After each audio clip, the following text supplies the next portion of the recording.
Every day, countless radio signals float unseen through our airwaves. Many of these originate from the airline industry, the military, police, fire, and rescue, and of course your favorite radio networks. But then there are other signals. Their source is unknown, they're barely detectable, and their message is dangerous. We give you Rogue Transmissions! Tonight's drama, City on the Edge of Oblivion, written by John Iger and starring Johanna, Tara Voshell, and J.T. Hosack. A special guest, Paige Elmore. Being a superhero isn't all ninja battles and stopping alien invasions. There's quite a lot of paperwork involved as well. My name is Jette Hauser, Chet to my friends. I'm the latest to wear the uniform of Captain Demeter, the defender of home and hearth. It's a quiet afternoon. The hours pass slowly at the Demeter Foundation when there's no field work to be done. We're in an open floor plan office on the top floor of the Foundation's headquarters, high above the roaring tumult of the city. My partner fills out paperwork in the cubicle next to mine. We'd been up all night fighting the Keloid clan, and I'm struggling to stay awake, staring at Claudia's furry black and white skunk tail as it undulates in dreamy waves. Then we get the call.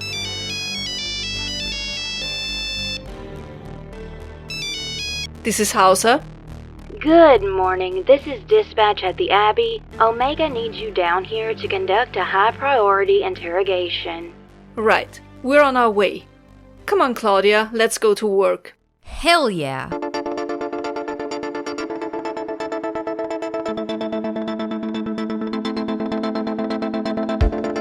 My partner is Claudia Cheever, codename Lady Skunk Ape. She's the product of a genetic experiment which resulted in her having the appearance of a humanoid skunk and the brute strength of a silverback gorilla. Now she works for us. But don't let the name fool you, she's all woman.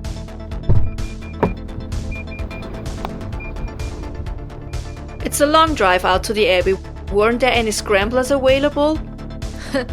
As if. General Hardburns has them flying interference against a gang of necro-pirates. Looks like we're stuck with the Lotus for today. General Hardwick MacArthur Burns, codename Hardburns. He's a part-time mercenary, part-time consultant for the Foundation, and a full-time Arschkriecher. On paper, he's our boss. In practice, he makes our lives more miserable 6 days out of the week.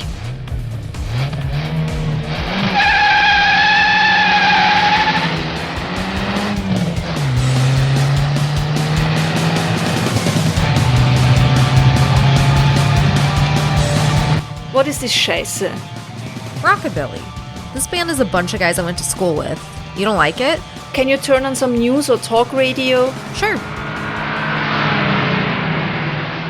Hi, my name is Rai from the Freaky as Fuck podcast, and I'm here today to tell you all about the origins of April Fools.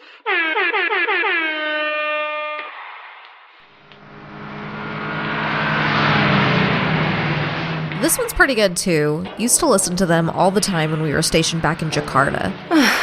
Those were simpler times.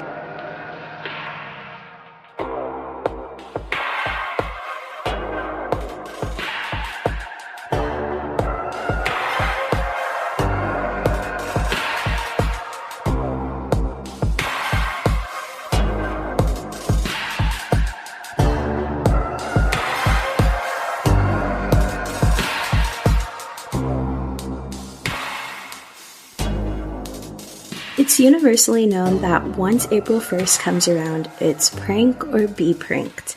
It's a tradition that goes back as far as we can remember, but just how far exactly?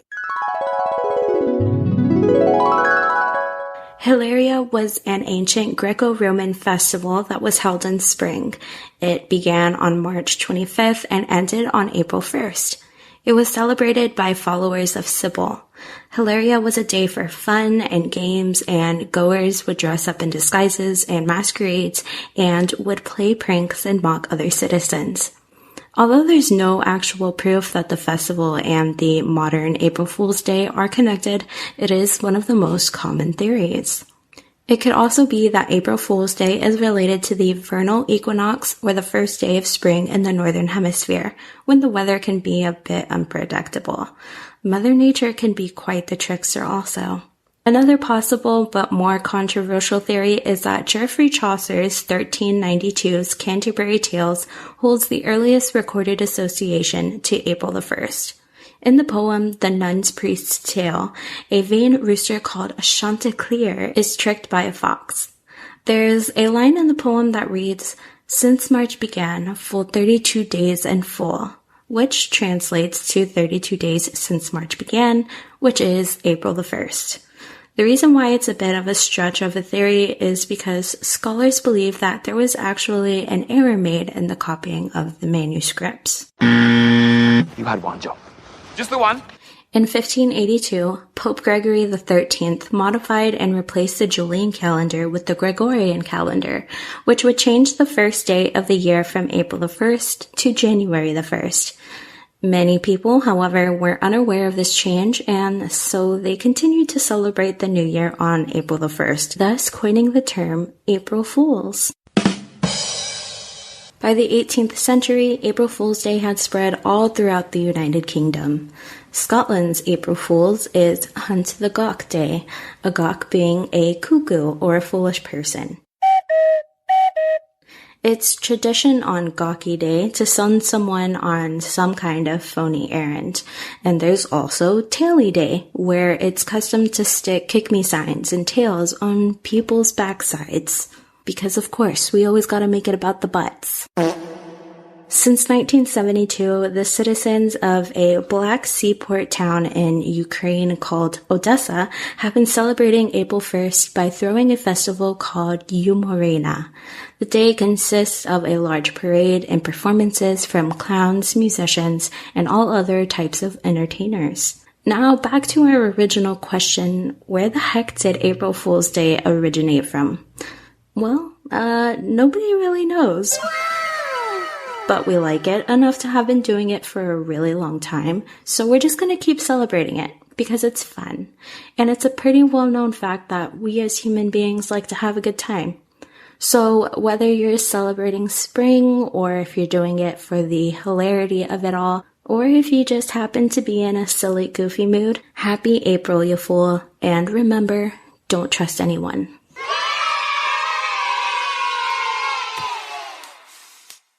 You can find Freaky as Fuck on all of your major podcast listening platforms and on Twitter and Instagram at FreakyAFPod.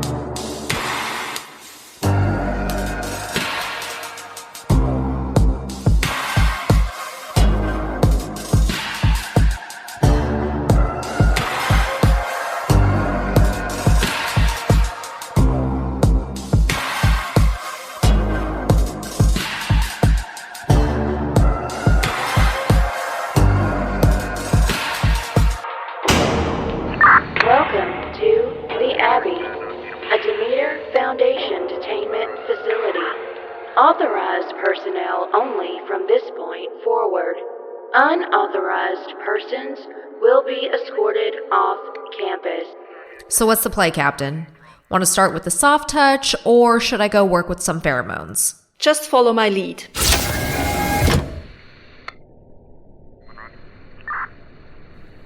Captain Demeter and Lady Skunkape? I must say, they brought out the cream of the crop to visit me. When we're done, maybe you can autograph my sketchbook? You're quite a doodler, Mr. Hutter. You like drawing superheroes?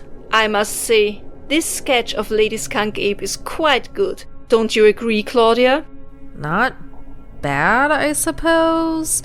Though I would say you went a little overboard with drawing the cleavage. Omega told me that you were rounded up as part of a sting. Your pathetic middle management position, it turns out, was a small cog in a very large criminal mechanism. A mechanism responsible for half of that which is evil and nearly all that is hidden in the city. Naturally, we want information. Information you might have about the graph, for instance. The graph? What's that? Don't play games, Mr. Hutter. We know that this man I speak of is perhaps the most dangerous enemy assassin operating today. He has the ability to change his face and take on the appearance of others, in order to impersonate high-profile personnel or just to avoid detection. God knows how many killings he's responsible for, including many members of our team. Not just teammates, friends of ours. Guys like Dr. Scorpion, legends. Then you should be truly grateful to him. One can't truly become a legend until one is dead. And we believe you know who he is. The Graf, I mean. We believe you've seen him. They say he has a numbered grid tattooed on his face. To help aid him in his transformations, you can only see it under very specific lighting conditions. Surely you'd remember such a man, especially if it would save the lives of American citizens. American citizens? Like you? Yeah, you're as American as Monday Night Football and Grandma's apple pie, aren't you, sweetheart? My father was German and my mother was part Swiss and part Haitian. We immigrated here from Bremen and became US citizens when I was 15. And now I wear this uniform, the uniform of Captain Demeter. On my shoulders are plates of Pennsylvania steel, engraved with the faces of Mount Rushmore presidents. But they don't just represent great leaders, they represent the dream. And after all that, do you know what percentage American that makes me? 100% American. You see, I can speak all the German I want, eat all the currywurst and Sachertorte I want. I'm still just as American as you are. Don't get cute with us, you little skid mark. These claws of mine will mince you into a wet lump of quivering meatloaf anytime you're ready for it. You know why they call my partner Lady Skunk Ape? Because she stinks. Not in the offensive way that a skunk stinks. Quite the contrary. She stinks of highly concentrated pheromones. She's trained her body to use them to obtain many extraordinary effects. Claudia doesn't like speaking of this ability often. She says that using it feels dirty, like she's pissing through her skin. Still, it's quite effective. I've seen her use pheromones to seduce a terrorist into blowing his own brains out. Fantastic. Use your pheromone ability, Claudia. We'll get the information we need, by hook or by crook. I thought you'd never ask. Hang on. As it turns out, that won't be necessary. All the answers you need are here in the sketchbook.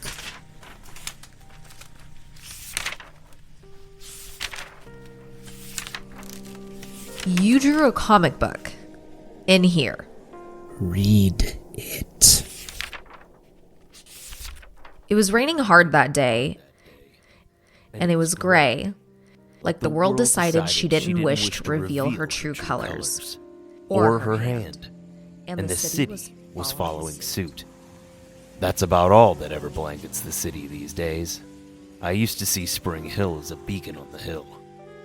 Now, all it is one of those cliché cities that has fallen prey to the scum of the alleyways. And its inhabitants have followed suit, including me.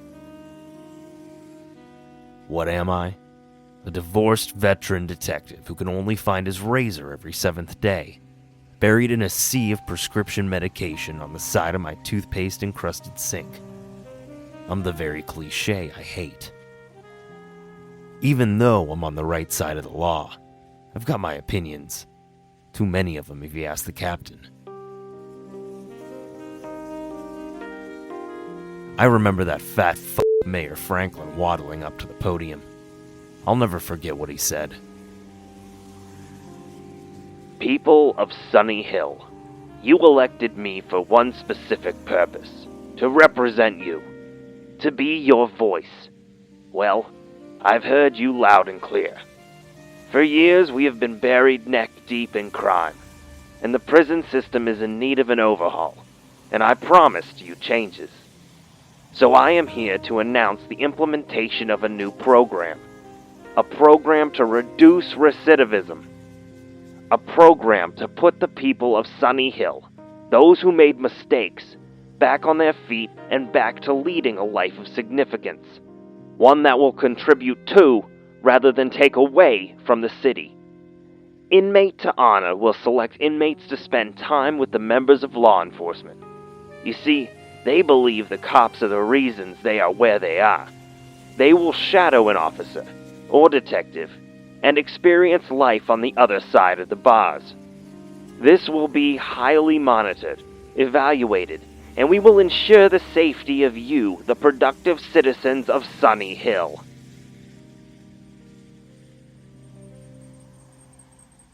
The mayor is an incompetent asshole. In one flick of his pen, that sorry excuse for a meat sack signed a death warrant for all of the SHPD. When these inmates go back to their cells and tell all their little buddies about how we do business, how are we going to do anything without everyone knowing our every step? The thought must have distracted me from reality, because when I came to, Captain Lundquist was hailing me from his office. What could he possibly want? For some reason, Lundquist likes to play the game where he slowly gets at the purpose for your presence by making you guess the actual purpose for your presence. I question my existence enough as it is. I get this feeling he's enjoying this a bit too much. Turn of the month, and someone was getting another con to shadow them. I knew as much, so I said as much. Confirming that I was right, he asked me, "Do you know who's getting the new one?" I have a hunch, and I don't like it. It was my turn to babysit. I asked for the file, which he had already dropped on my desk. Of course he did. God damn it. There's a joke in here somewhere.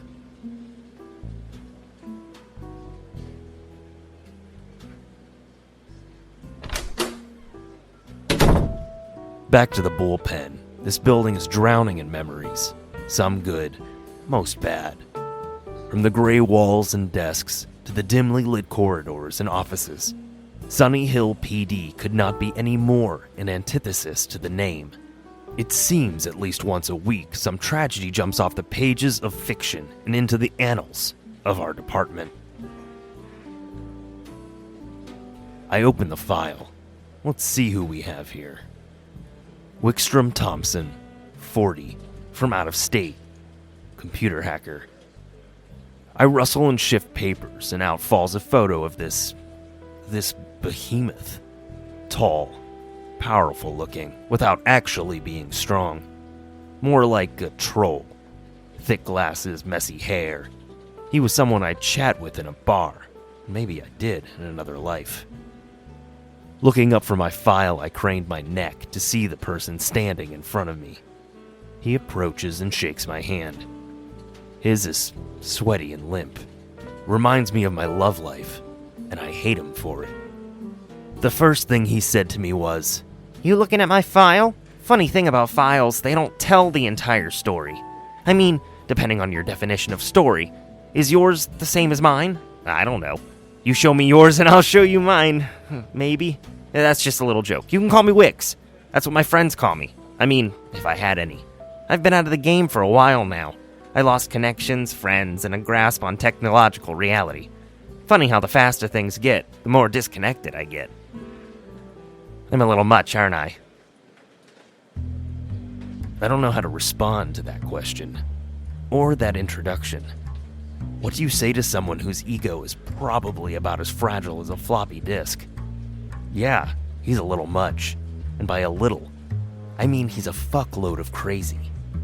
I didn't have to respond to his question anyways. He moved right on into the next thing. That's why I wanted to join the program. I have to get out of there. I know what I did was wrong. I know it was crass. I just want to get back out there for good this time. For good, huh? I asked him. If I had $1 for every time I heard that speech, well, I wouldn't have to be here in Sunny Hill any longer, and I certainly wouldn't have to be a detective. He complimented me for participating in the program. I'd love to have him think I was Dudley Do-Right, but I was assigned this. We all have been, and I told him as such. He looked at me with dismay. I wasn't sure if he was going to deck me or thank me all over again. It was too much. I mean, it was as if he thought anyone would wish to be part of this program. His naivete had to be a ploy. There's no way someone could be that ignorant of reality. His file had a mental health evaluation in it. I couldn't read as much as I wanted, but I did get 2. Naive but calculated, passive-aggressive, falsely intelligent, clumsy and lunky. I'm not entirely sure that last one sounds quite as objective as they wanted it to, but so far, right on the money. Because Wickstrom turned on the passive aggression. Well, I guess like it or not, here I am. I'm going to like it so much. I'm very excited to do this with you. You're great. I don't have the time or energy for this right now. And I've learned something in my years of being a detective and being married. You need to know your enemy. This was going to be the movie plot from hell, and I ain't Stallone or Connery. I told him that too. Told him that I needed to head home to my sick kid, that the ex-wife works nights. He walks away and I can finally breathe again. I don't know if he wanted me to feel badly for him not starting today. He has a way about him that makes you edgy, like you don't know which way is up. I need a drink, and I need a story.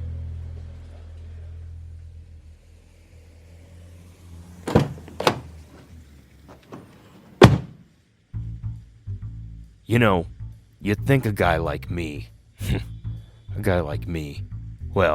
you'd think a guy like me would stray away from podcasts.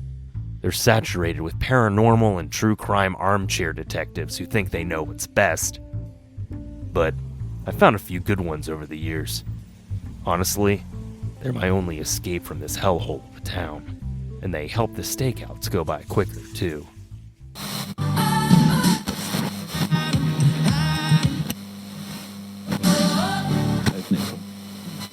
Hi, this is Spine Chillers and Serial Killers. I'm Becky.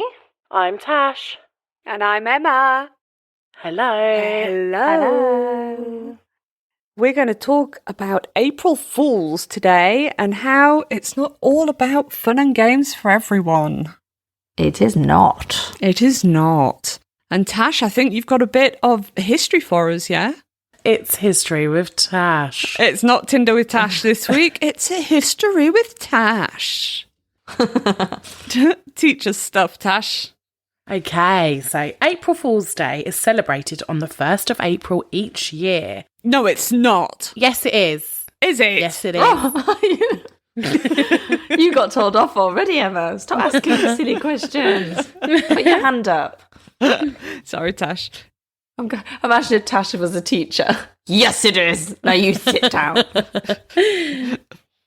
It's been celebrated for several hundreds of years by lots of different cultures, although the exact origins remain a mystery. No. I don't know what that was. It was fun. I enjoyed it. I made it up. I'm keeping it. It's staying in. April Fool's Day's traditions include playing hoaxes or practical jokes on other people. There are many different ideas of where and when it started. A theory that crops up in every single place that I've looked is that it started in France. Aha, and where are we? You two are in France. En France. Well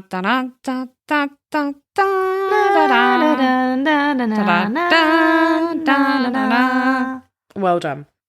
It's good for that bit, and then it goes downhill, doesn't it? That national anthem. It does. It goes downhill very quickly. Starts off strong and then fizzles out very quickly. Yeah. So that means April fish. April fish. Do we know where the fish comes from? Because this has intrigued me. Why a fish? And this is to symbolise a young fish being caught easily or a gullible person. So the old fish never get caught. That's why it's hard to catch the big fish. Yeah. Because they've been caught before, you see, so they don't get caught again. We've just figured out fishing and how to help people fish better. Yep, so it's just to symbolise that they've been caught and that they are gullible, basically. There's nothing funnier than a paper fish stuck on your back. True. True. Hilarious.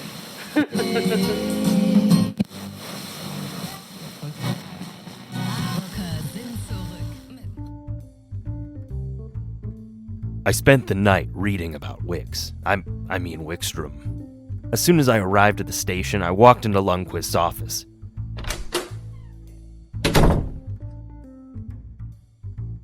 As I sat down, Lundquist leaned forward in his chair. He predicted I was going to try and back out of this. I wanted him to know that Wickstrom is an odd duck, and that I don't trust him. I don't know if it was my kid or Wickstrom that kept me up half the night. Lundquist looked me dead in the eyes and said, I think you're overthinking it, Jim. Of course he's an odd duck. He's an hacker. Those guys all have their heads so far up their motherboard they can't actually see the light of day, talk to another person, or read a room. He smirks. I knew he was real proud of that joke, but he also has no idea what I'm going to have to deal with. Lundquist says he has a case for me, and no sooner had he mentioned the word case, Wickstrom barges in like a horse loose in a hospital. He's really excited, and me? I'm immediately overcome with dread. Ooh, a case! Are we going on a case? What is the case, sir? Captain, sir. Lundquist tells him to call him Frank. A directive he immediately discards. Oh, I don't think I could do that, sir. Frank. But I'll try. I really will try, Frank. I lock eyes with Lundquist, and we have an entire dialogue between us within seconds. This kid has no filter, and it appears his brain follows suit. If he's willing to barge into the captain's office at the beginning of our time together, I worry about what the conclusion is going to look like. The case seems like a standard one, open and shut. Man found dead in his one-bedroom apartment, middle-aged, looked like he didn't go many places. Food cartons everywhere. Like I said, standard, making sure there wasn't any funny business. Wickstrom got a kick out of Lundquist saying funny business. On our way to the car, I listened to Wickstrom drone on about how detective vehicles should have sirens and lights, how he wants to bust down someone's door, which is a tad aggressive for someone seeking release if you ask me. I also don't think he could kick a ball, let alone a door.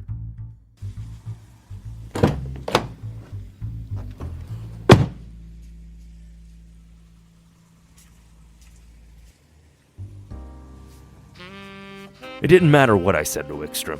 He was going to fight about that siren. He's just weird.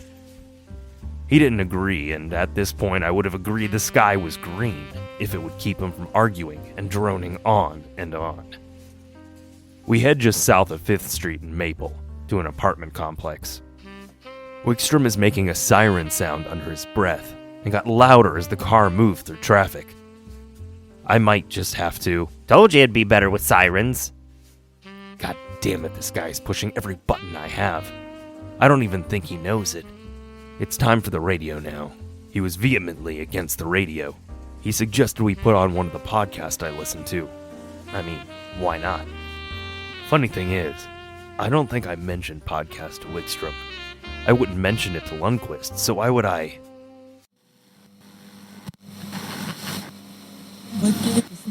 We're in the realm of April Fool's Day. Yeah, I agree. Ghostwatch was a reality documentary supposedly filmed live on Halloween night in 1992, aired on BBC One. It had in fact been filmed weeks before and was not live in the slightest, but the viewers didn't know that. The programme was hosted by Michael Parkinson, a famous English presenter and journalist. They followed a family who were experiencing a very extreme haunting. The show had very much based itself off the Enfield poltergeist. Do you remember the Enfield poltergeist? I do, How yeah. can we forget? So there was a studio set up with Mr. Parkinson and a supposed parapsychologist called Dr. Lynn Pascoe, who of course was played by an actress. They also had a call-in centre for the viewers to call in. Sarah Green, a famous English presenter, was to go inside the house with the family and investigate the haunting, accompanied by a couple of cameramen. Craig Charles,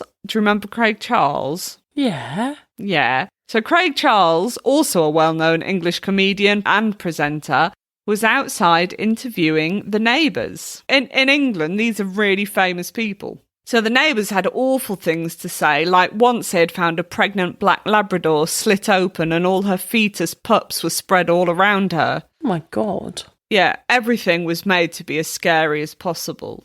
The family experiencing the haunting was made up of Mum, Pam, eldest daughter Suzanne, and youngest Kimmy. Dr. Lynn Pascoe had apparently been working with the family for several months and believed that they had the most haunted house in the UK. Every part of this programme was set up to look real, and after having watched it, because I watched it to prepare this, I concur it did indeed look very real. Only now, of course, I know it's a hoax, so I did notice that some of the acting was a bit cringy. Oh, when you look back at old things, you're like, at older programmes, you're like, oh, yeah, so cringe. Yeah. Yeah. So the poltergeist plaguing the family was called Mr. Pipes because he banged on pipes before throwing stuff around, scratching up Susan's face and messing around with the lights. Why do they love scratching people's faces? They love a bit of They that, just the love it. poltergeist. Yeah, they love it. They love it. So multiple callers began to call in, all saying they were experiencing weird stuff whilst watching the programme. One lady even saying all her clocks had stopped and her glass table had blown up, sending her husband to hospital. And she said she couldn't get her children away from the TV as they appeared to be hypnotised by the programme. Every caller added a little bit of information surrounding the house, and eventually it came to light that a baby farmer had once lived on the property and had murdered babies there. Then a family called the Sellers had rented out their room to their nephew, who was extremely deranged and was a known child abuser. He apparently claimed to be possessed by a woman, and she was making him do all this bad stuff. All the while, the calls are coming in from viewers saying they can see a man dressed in ladies' clothes in the shadows, all adding to the story and to the build-up of fear. So this is all planned. These are all fake calls, yeah? Yeah. The nephew supposedly ended up hanging himself in a room under the stairs, which hilariously they called the glory hole in the show. Oh God. Okay. Turns out he had at least 12 cats. I thought you were going to say you had at least 12 glory holes. Greedy. He had at least 12 cats, and that when he committed suicide, his aunt and uncle were away, so the cats had started eating his face before he was found. Towards the end of the programme, all hell breaks loose, and the little girl Suzanne starts reciting Little Red Riding Hood in a demonic voice. What big eyes you have, etc., etc. And there is a horrendous sound of fighting cats coming from the glory hole. Okay. The investigators take away the boards that the family had put up and opened up the room, so they're opening up the glory hole. I can't help but snigger every time you say that. I'm like, So upon its opening, one of the cameramen is thrown to the floor and he doesn't get up. And then the live stream ends. Back in the studio, things have also started to go wrong. A strong wind arrives from nowhere, objects start flying around, and the parapsychologist realises that by putting this live on TV, they've created a nationwide seance. She looks panicked and runs off set. The presenter remains calm, and we managed to get her last few images from the house. Ambulance and police have now turned up, and the cameraman is taken out on a stretcher. Pam, the mum, and Kimmy, the youngest, are also taken out, leaving a cameraman, Sarah Green, and Susan in the house. It's pitch black inside, and the only images we can see are infrared. Sarah is looking everywhere for Suzanne and finds her inside the glory hole. The last images we are shown is Sarah entering the hole, and then the door slams shut and the live feed stops. Inside the studio, all the lights start blowing up and everybody leaves in a panic. Everyone except Michael Parkinson, who you can just hear say, "I don't even know if the cameras are still working, but the teleprompter is," and then he begins to read a nursery rhyme that slowly fades into a demonic voice. Round and round the garden like a teddy bear. Bear. Fee. Fly. Foam. Foam.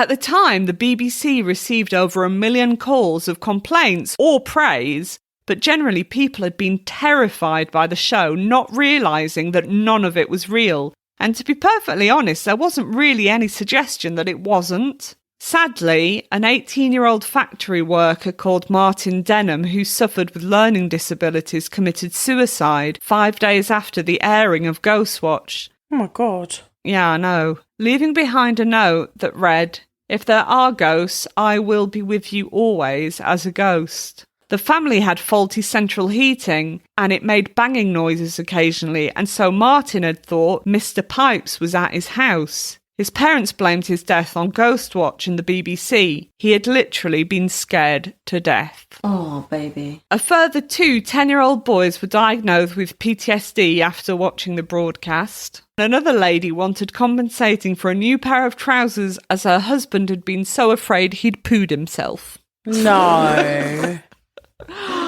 Oh, come on, Jeremy. Control your bowels. Was it scary when you watched it, Emma? It's scary if you think it's real. So the BBC had to make multiple apologies, but as far as I can see, no compensation was granted. Ghostwatch was banned for 10 years, and any ideas of nominations for Emmys were forgotten. Ghostwatch remains one of the most clever and elaborate hoaxes in British television history, and will always be remembered as the show that terrified the nation. I was actually one of the children that watched it when it aired in 1992, and yes, it traumatised me. But not only me, my older sister and my mum too. We were all so afraid we slept together downstairs.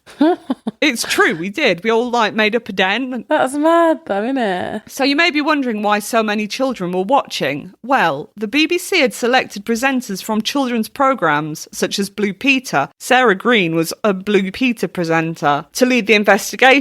So that had led many parents to believe that it was family friendly, and it was most definitely not. There you go. Blue Peter after dark. Quite.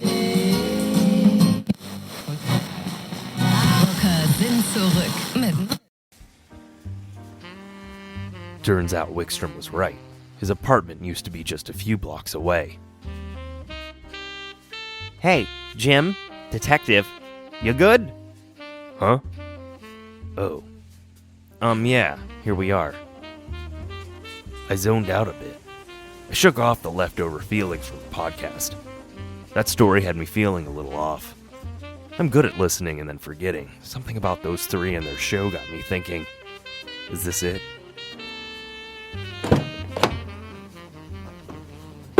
Wickstrom and I stood in front of the apartment building, tall and imposing, casting a gloomy shadow over the surrounding area. The once vibrant paint faded, leaving a discolored surface. The bricks chipped and worn. Most of the windows have been boarded up or broken. So much for Sunny Hill, huh? We walked into a dilapidated building, held together by what seemed like a couple of screws and some duct tape. There's a musty odor that must have lingered for years. The dim lighting from a few functioning bulbs overhead makes it difficult to see much in the way of details. But from what you can make out, it leaves much to be desired. Peeling wallpaper, cracked ceilings, dirty, stained carpeting. So many stains. Ah, here it is. Old tattered furniture clutters the living room. The armchair in the corner is missing a leg, while the couch has ripped cushions. An old radio sits on the coffee table, tune is static. I'd say I lived better than this, but I don't think I'm home long enough to say I live anywhere. The world has gone mad, and those of us who are holding on are only holding on by our fingernails. We're one moment away from just letting go. We can hold on, but even then, all we probably need is just a little push. Wickstrom follows behind me like a lost puppy. You're never ready for your first murder scene. I almost feel bad for him. Almost. Despite the rancid condition of the entire house, I don't think that's what got him murdered, but there he is, on the floor, in front of his computer, at the desk beside the coffee table against the wall in the living room. I don't know what Lundquist thought he was sending us to, But this is no more a murder, any more than Wickstrom's talent of being socially adept. This is a suicide. Knife by his dominant hand, deep cut to the neck, no signs of forced break-in, and no reports of noise coming from the apartment. Man, I remember when I had that PC, like 20 years ago. Now isn't the time to piss me off, Wickstrom. You don't joke with the dead. But something about his comment makes me take a closer look at his computer. I tell Wickstrom not to touch anything as he walks into the kitchen, while I look closer at the glaring screen. The cursor sat there, blinking rhythmically, pumping a drip sound into my mind. I could hear the electricity humming. I could almost track it. To the radio? The radio was old. The static was penetrating my eyes and reverberating around in my sockets. It was working alongside the images brought up on the screen. Before I have to turn away, I see a folder on the screen titled Wix. Then things went dark. My case today is about a prank gone wrong. Or is it? I do apologise in advance for the way that I'm going to butcher the place names and the pronunciation of people's names in this story. We always generally butcher words anyway, so it's fine. Yeah, it's not done on purpose or with any malice. It's just, I just can't read. Why am I doing a podcast? I don't know. Lin Sahao and Wang Yang were both graduate students in the medical school at Fudan University in China. They both shared a room along with another roommate. But as many of us know, sharing our personal space with other people can be stressful and downright annoying at times. I'd imagine that if I had a roommate, I think my biggest problem that we could have together was like food stealing. I think stealing of my food, that would be the biggest issue. Like, don't touch my food.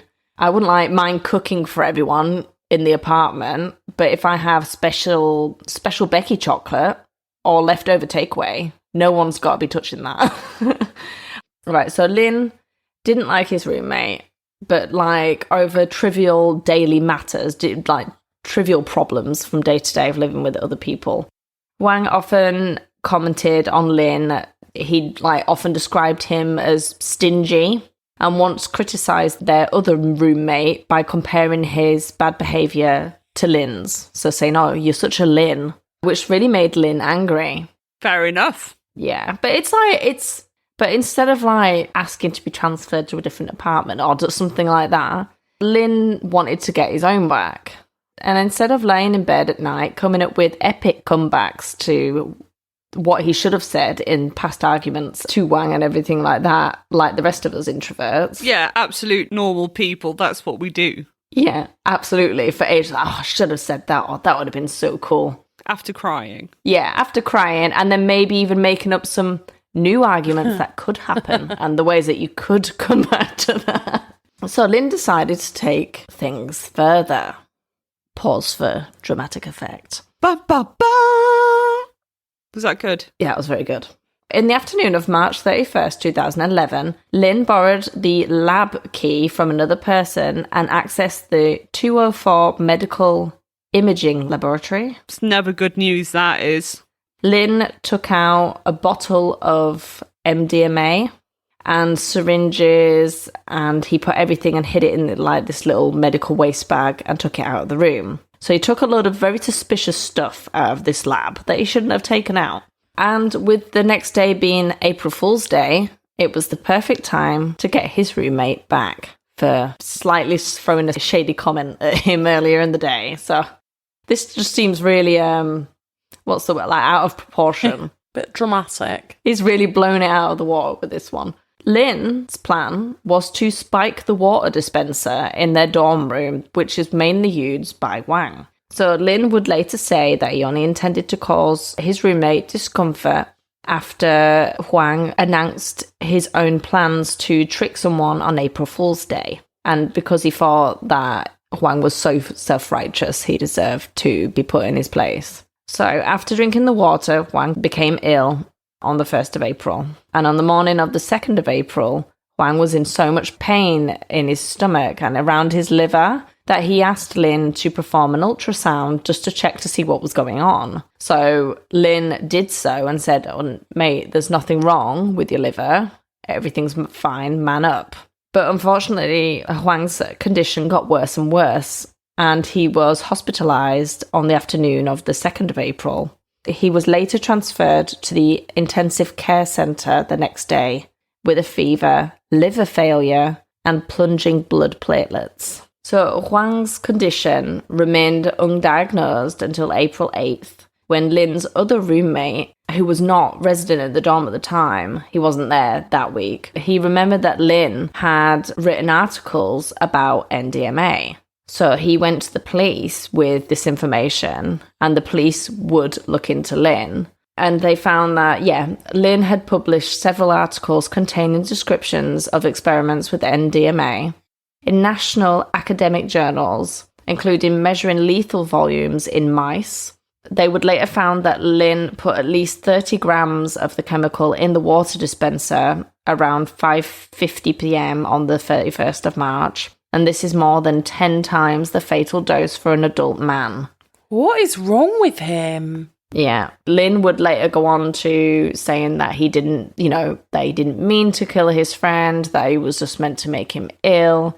But police would go on to him and say, look, you published papers about this drug, you know exactly what you were doing, and you could have killed other people. Anyone could have gone and, anyone that, if you had anyone over, they could have drank out of the water fountain and they could have also died. Because after the 8th of April, that's when, unfortunately, Huang would succumb to NDMA poisoning. He died from liver failure, basically. Oh, my God.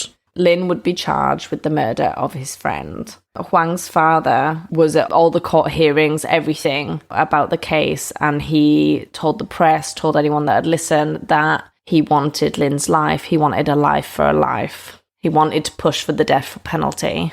But eventually, on the 10th of December 2015, Lin received notification from the court that the death penalty verdict had been approved. And he was executed the next day on December 11th, 2015. The trial itself lasted nearly 3 years, but once everything was approved for the death penalty, he was put to death. They were like, we're not letting him get away with it again, are they? No, and where they live, it is still a country where the death penalty is still a thing. It's still something that you can be sentenced to in China, as of at the minute, today. So yeah, it's just a sad thing. So when I picked this case, I really thought it was a prank gone wrong. I really thought, either it was a prank gone wrong, or I wonder if there was this big story behind it that Lin was bullied or anything like that. But no, unfortunately, Lin decided to end his roommate's life over the general annoying things that come with having to share a living space with another human being. It's very dramatic. So for no reason. Yeah. A bit OTT. Yes. Yeah. I mean, move dorms. Yeah. April Fool's isn't always fun.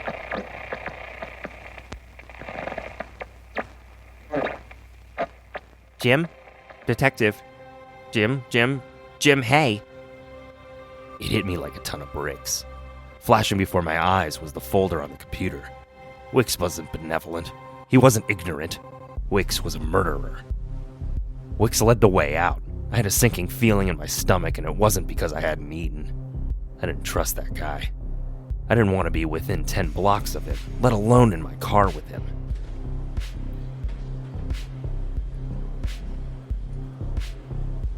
What the fuck happened, Jim? What do you mean? How did I get back to the SHPD? I turned and caught my appearance in the window. I was covered in blood. Who did this? What happened? I don't know. They began cuffing me. Wicks, it had to be fucking Wicks. He killed that guy in that apartment you sent me to. This must be from him and what he did. What apartment, Jim? Who's Wicks? Look, you've been going on about the rehabilitation program. I didn't think you would take these measures. It's all hazy. There's an unidentified body in the passenger seat of your car, Jim. They're sitting there with a butcher knife in their forehead, and over 50 stab wounds. On the hood of your car, drawn in blood, is... Wix was here.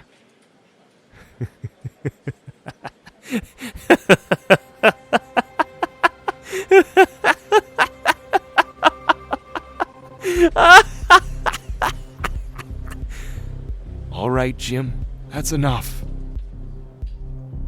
Blackness enveloped me again. Wix would be proud.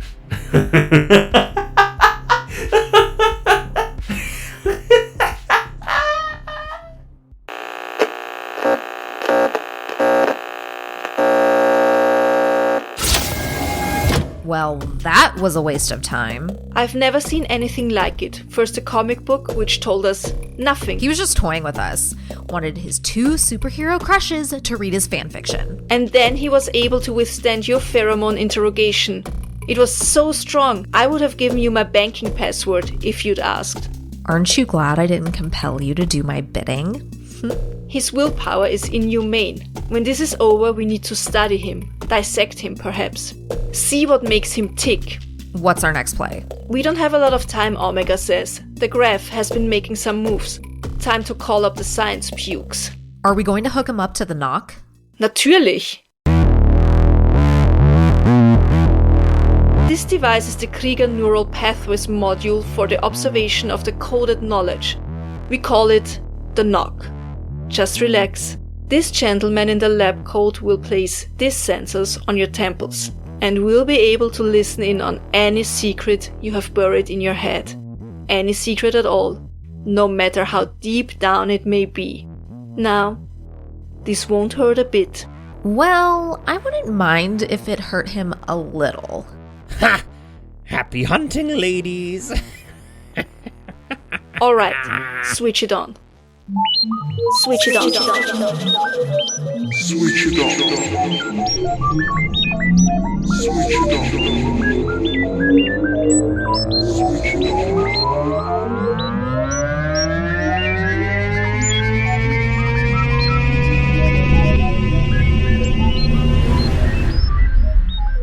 Hello and welcome to Reverie True Crime. I'm your host, Paige. Have you ever said the phrase, "You scared me to death"? We sometimes say this when we are exceedingly afraid, but is it possible to truly be scared to death? Let's say, for example, a jump scare in a movie makes your butt come out of your seat. Your heart rate skyrockets. Your anxiety is through the roof. And for a moment, it takes your breath away. Can something like that actually kill you? The answer to this is yes. A very strong emotion of any kind can set off the adrenaline in your body in such a large amount that it can in fact kill you. It is rare, but this can happen to anyone. Especially if you have a pre-existing heart condition, you are at a greater risk of dying due to being frightened, being way too excited, laughing heartily, playing a sport, having sex, being very emotional and crying uncontrollably, or being furious. Any powerful emotion can trigger deadly amounts of adrenaline. Today, however, we are specifically focusing on the sensation of fear. When people die from being scared to death, their autonomic nervous system triggers a flight or fight response, which disseminates the adrenaline in such whopping doses that this could be toxic to the heart, liver, kidneys, and lungs. This is our body's way of physically reacting to what it recognizes to be a threat to our lives that we need to fight off and react fast or run away from it quickly to survive. It causes sweat to pour out of our bodies, increases our blood glucose levels, heightens anxiety, and our heart rate soars.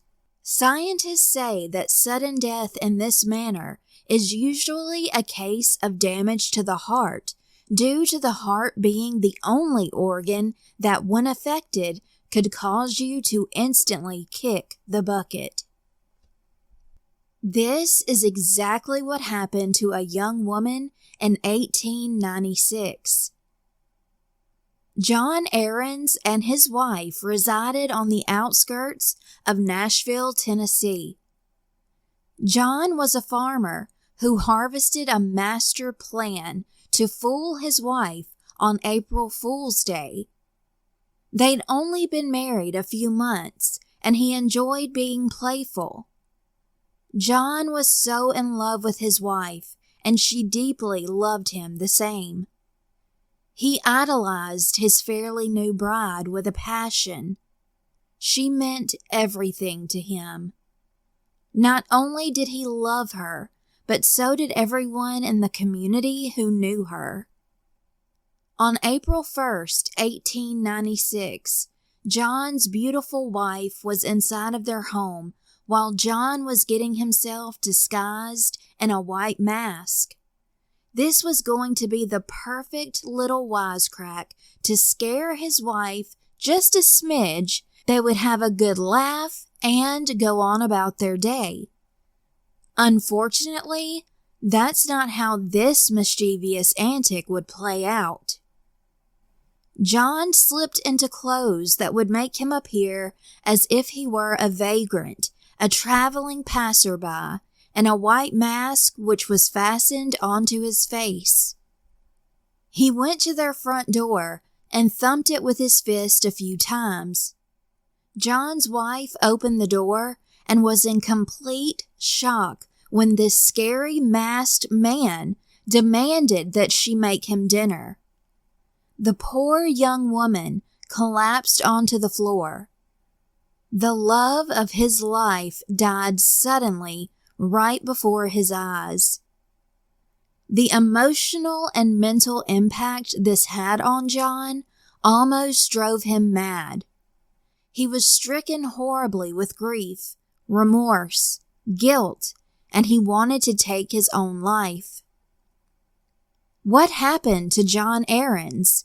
Sadly, nobody seems to know. I searched newspapers and articles because I want to know what happened to John. I would like to think that he was able to work through the grief and survive it. Alas, we will never know. Dear friends, that's where the story ends.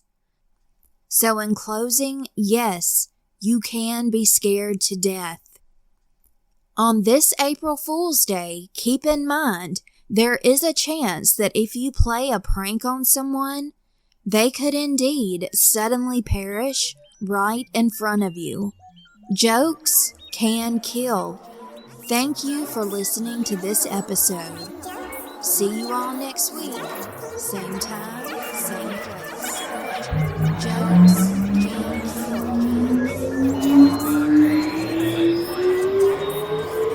Did you get all of that, Captain? Listen really closely. The answers are all right here.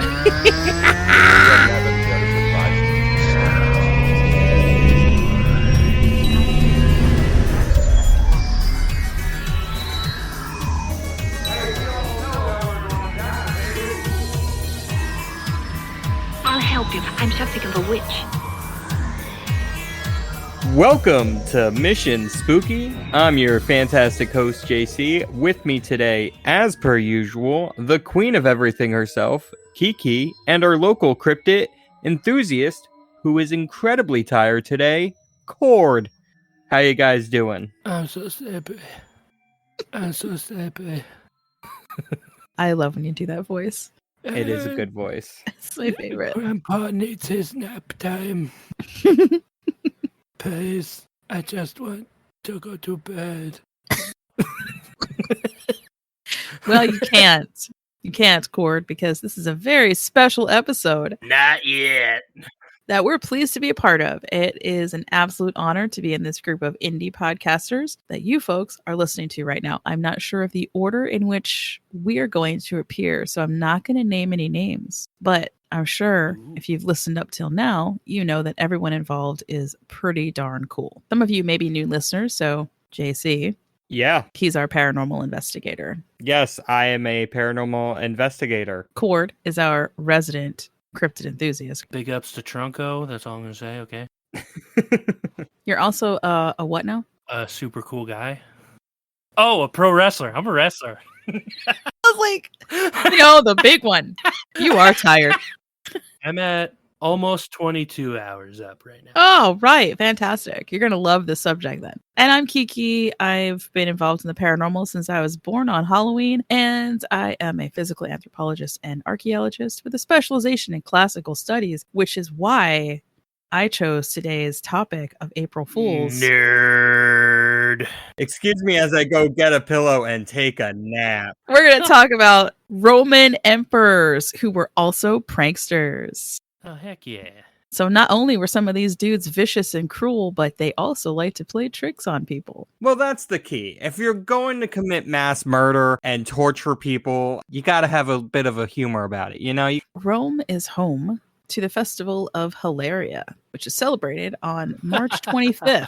During this festival, people would play practical jokes on each other and wear masks to disguise themselves because, of course, you don't want to be known while you're doing the things. This is like a tame version of The Purge. Basically celebrating the arrival of spring and the renewal of life. Our April Fool's Day kind of mirrors that very much. One could say that practical jokes in ancient Rome were meant to be fun. There were a few emperors who did not get the memo that it was supposed to be fun.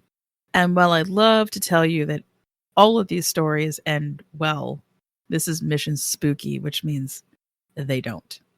So before we get to the clown prince of ancient practical jokes, there are a few who will come before him that most folks are going to remember as very terrible people. For example, if I say the name Caligula, what comes to mind? Yeah. Debauchery. What Cord said. Yeah, pretty much. Yeah, just that noise. So for those of you who aren't up on your Roman history, Caligula was known for his cruelty, sexual deviance, and megalomaniacal behavior. He ordered the execution of many people, including members of his own family, and he proclaimed himself a god. But he also had a mischievous streak. He once ordered his soldiers to collect seashells from the shore and bring them back to Rome, claiming that they were the spoils of a successful military campaign against the ocean. Technically, maybe. If he sent soldiers there and the ocean didn't, who won? However, reading between the lines, it is more likely that his men were about to mutiny. So he gave them a beach vacation? Well, hold up, because he may have asked them to sail out against Britain. This seashell antic is taking place on the shores of northern France. So rather than have them mutiny, he simply punished them for possibly being cowards by making them gather the sarcastic spoils of war, instead humiliating them. I like this theory. Freaking got him, yo. Yeah, I like this theory. It is then a practical joke on the men. After Caligula, we have another really famous dude. If I say Nero. I had a friend in school named Nero. He was a good dude. So he's infamous as being a tyrannical ruler and his alleged role in the Great Fire of Rome. I'll also get to that in a minute too. He's also known for his extravagant lifestyle and erratic behavior. So while there are conflicting reports of the, quote, Nero fiddling while Rome burned, I'd like to remind everyone that the fiddle was not invented yet at the time when Rome burned. And that Nero was probably not even in the city at the time that the blaze started. So there's very little evidence to support that he actually set it on fire because he didn't like the architecture. But what has been consistently written about Nero is that he loved the theater. He loved putting on costumes nearly every day. This leads to a practical joke that he's going to play over and over and over again. And I'm surprised that people just didn't after a while be like, oh, here he is again. He would dress up like a slave and sneak into the rooms of his courtiers and scare them in the middle of the night. Which, if you think about it, isn't really that funny. Because you got a slave bursting in your room and possibly acting like he's going to kill you or do other terrible things to you. And then it's just your boss. What a good fun day at the workplace, you know? Oh. Yeah, it's just your boss being a weirdo. That's so funny. That's so funny, Emperor. He's just trying to improve imperial morale, yes. Morale, yeah. Mind you, courtiers, not courtesans. So courtiers, these are his advisors and assistants to the family. These are not like ladies that he's in, although possibly ladies is interested in. Who knows, right? Think of it mostly like, yeah, it's the boss. Like your boss is like coming in and messing with you. Absolutely. Was he the original Michael Scott? Then we get to Elagabulus. I'm sorry, who? Yeah, I'm going to need you to repeat that name. Elagabulus. Was he also fabulous? He might have been.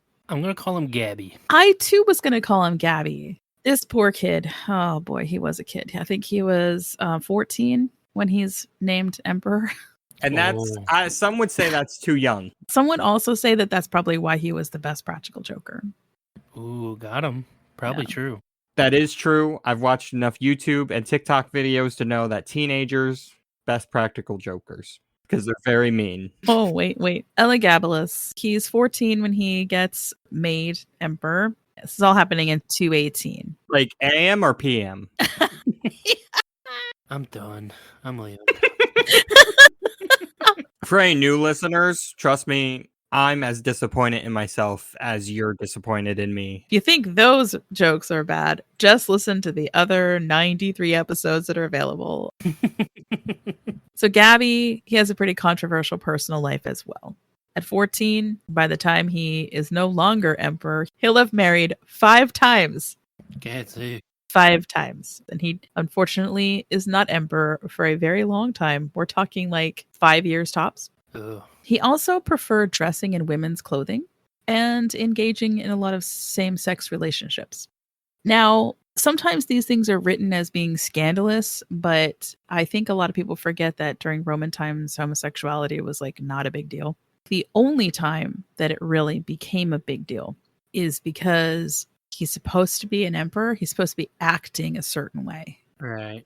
All of these things are just over the top. Being married to a different person every year, but also involved in same-sex relationships that everybody knows about, but also all the other eccentric behavior that goes with it, such as prostituting himself inside the imperial palace and possibly encouraging the spread of sexually transmitted diseases.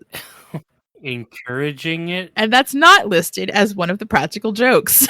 No. I don't want to end on the sad note, so I'll just cut right to the chase. He is going to be overthrown by his own Praetorian Guard, and he's going to be replaced with his cousin Severus Alexander. I'd like to think that they got together after the 5th wedding and they're like, we can't keep buying him new wedding gifts. This is a scam. Everything else we don't care about. We don't get paid enough to continue affording these gifts. When I say that his Praetorian Guard overthrew him, what do you think that means? Oh, they murdered him.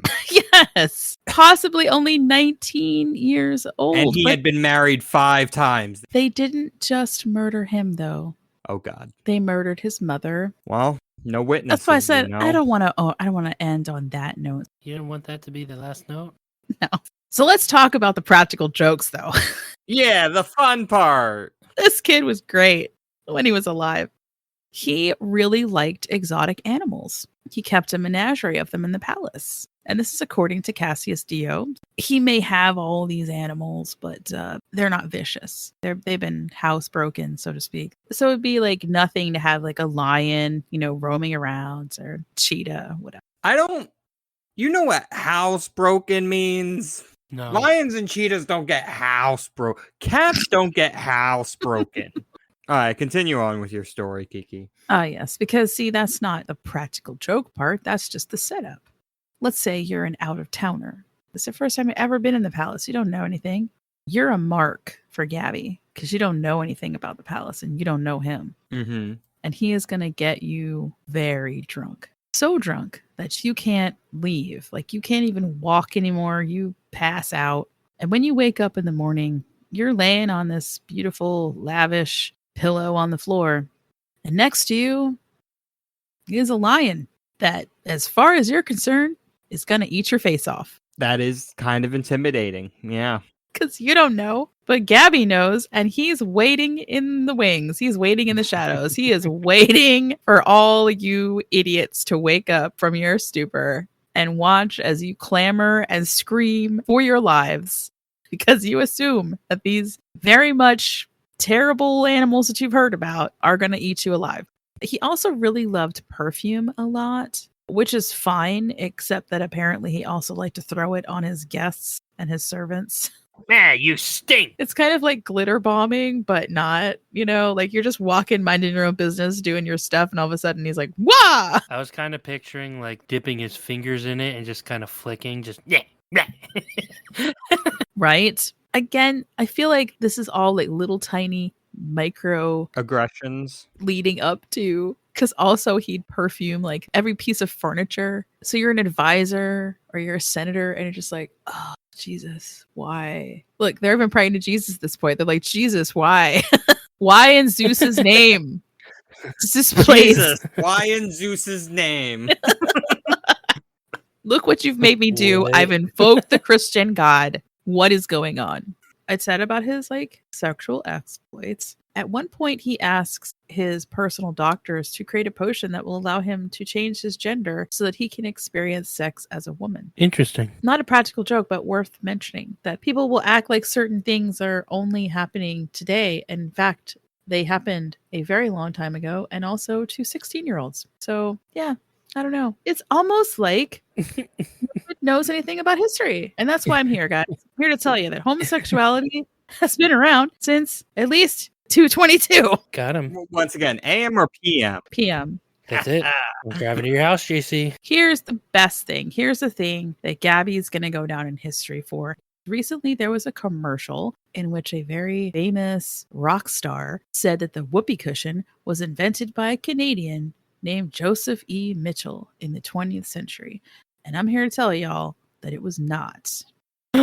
Well, I think he meant like the modern whoopee cushion, but continue on. Yes, the rubber whoopee cushion was created by the Canadian, but the OG, which would have consisted of a bladder of like a pig or a cow or horse, for example, that was invented by Gabby.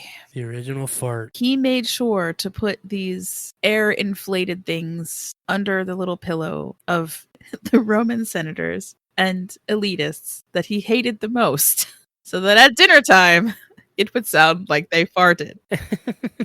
And I'm so if sad. I were him, I would then crucify them for farting in front of me, the emperor. All right, Caligula. Thus ends the wonderful prankster life of Ella Gabalus. Sick. Yeah. I need to know which one of these guys coined the phrase, "It's just a prank, bro." Well, it had to have been Gabby, right? Like, as his Praetorian guards come in to stab him, he's like, dude, it's just a prank, bro. At that point, they had zero chill. That was the problem with Rome. And I get you just had Caracalla. Just had him like 2 years before. And now you got to deal with this little shit. Hey, now. Now, I'm not saying they should have murdered him, but this is a thing that happens, as everyone knows. You should know your Roman history. This is what happens. There's a lot Sometimes, as a prankster, murder. you got to learn to read the room, too. You know, maybe don't prank so much in front of guys who have big old swords. I feel bad for the kid because if he'd had a better mentor that was like, better list of pranks. Stop living like you're going to die tomorrow because you will. Those are the wise words of Kiki that we need. We need everyone to know. Stop living like it's like you're going to die tomorrow because you're going to die tomorrow. If you're an emperor in Rome during this time period, yes. I'm sure that he saw everyone else getting away with literal murder and was like, I'm just going to do this funny shit. And they weren't having it. I don't want to say a comeuppance, but I do think that it's darkly comical that in about 10 years, they're going to get a dude that takes over called Maximinus Thrax, which is a fantastic name. He deliberately goes after the wealthy and the senators and persecutes the heck out of them. Ooh. I feel like, yeah, you could have just had the kid who made fun of you and made you do fart sounds when you sat down, instead of the dude who comes in 10 years later and actually kills you. Yeah, don't seem so bad now, making fart noises, huh? Right. You know, everyone has their limits. Thanks for listening to this special episode brought to you by Rogue Transmissions. We are Mission Spooky. You can find us on Apple, Spotify, etc., etc. We also do some D&D. We have our own Chord versus Cryptid TTRPG episodes. We've got 4 of those and 2 more on the way. Kiki, I am also in Tales of Thurn as a character, another TTRPG only podcast. Anyone can join our regular Discord community. You can find that in any of our socials in our link tree in the bio. Don't forget, if you like us, give us a follow over on iTunes, Podchaser, Good Pods. Actually, Spotify now has that ability. And as we always say, stay spooky and don't die. But if you do, contact us. Beats every goddamn thing I've ever seen. We didn't get anything from The Knock. Nothing except podcasts. Any normal man would crack after 3 minutes. He's programmed those podcasts into his brain as a defense mechanism to prevent someone from extracting information from him. How did you do it? The same way the Graph is able to change his face. Do you want to know how he does it? Look at him, Jet. My God. It's him. Changing? Hutter is the Graph. I'm disappointed, Captain Demeter. It's obvious you didn't read my comic to the end. If you did, you'd see that the Graph changes his face by warping reality. He simply draws the world as he wishes it to be. Look, that last page of the comic. It depicts everything that just happened right up to this moment. You still don't get the joke. I didn't predict anything. I created it. I am the author of this reality. That's it, Jet. We've been such fools. That's why we've been acting like cruel little fascists throughout this story. Listen, you would never torture someone for information. You're kind and noble. That's why I'm in love with you. And I would never use my powers to drive someone to suicide. We haven't been acting like heroes at all, and it's all because this reality has been created by a madman. But why? Why would you do this? Why does anyone do anything? I did it for the lulz.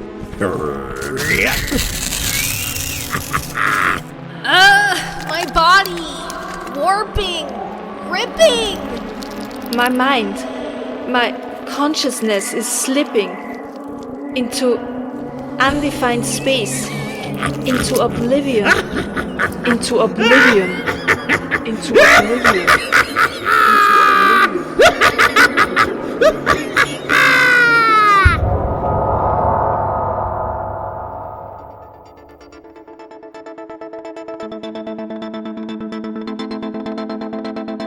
You have been listening to Rogue Transmissions, April Fools. Rogue Transmissions is produced, edited, and directed by J.T. Hosack and Edward October. City on the Edge of Oblivion was presented by Octoberpod from a radio play written by John Iger. Captain Demeter, Jet Hauser, and Lady Skunkcape character designs by Nick Calavera. General Hardburns, Dr. Scorpion, created by Edward October Jr., and appear via special arrangement with Bro Comics. Starring Johanna, co-host of Fresh Hell Podcast, Tara Voshell, the Spooky Sleuth, and co-host of Three Spook Girls, and J.T. Hosack, Brew Crime, Crime Trials, and Active Shooter podcasts, with special guest Paige Elmore, host of Reverie, True Crime. Watch Octoberpod home video on YouTube. Listen to Octoberpod AM wherever you get podcasts, or find Octoberpod on the World Wide Web at octoberpodvhs.com. The Origins of April Fool's Day was presented by Freaky AF, narrated by Sarai. You can find Freaky AF on Twitter and Instagram at FreakyAFPod. Listen wherever you get podcasts. Brew Crime presents There's a Joke in There Somewhere, written and performed by J.T. Hosack. Listen to JT with co-host Mike on Brew Crime, wherever you get podcasts. Find JT on Twitter and Instagram at JT Brews Crime, or follow Brew Crime on Twitter and Instagram at Brew Crime. I Think We Figured Out Fishing was presented by Spine Chillers and Serial Killers, hosted by Emma, Becky, and Tash. Find them on Twitter at SCSK_podcast and Instagram at SCSK_podcast_. Listen on your favorite podcast apps. Scared to Death was presented by Reverie True Crime, narrated by Paige Elmore. Listen to Reverie True Crime wherever you get podcasts. Find Paige on Twitter at Reverie Crime Pod, that's REVERIE Crime Pod, and on Instagram at Reverie True Crime. The Clown Prince of Rome was presented by Mission Spooky, hosted by Cord, JC, and Kiki. Find Mission Spooky on Twitter and Instagram at Mission Spooky. Listen wherever you get podcasts. If you enjoyed Rogue Transmissions, we'd be deeply gratified if you followed all of these fine programs. And tell your friends about all the wondrous things you heard. The man who spoke to you was Mr. Edward October.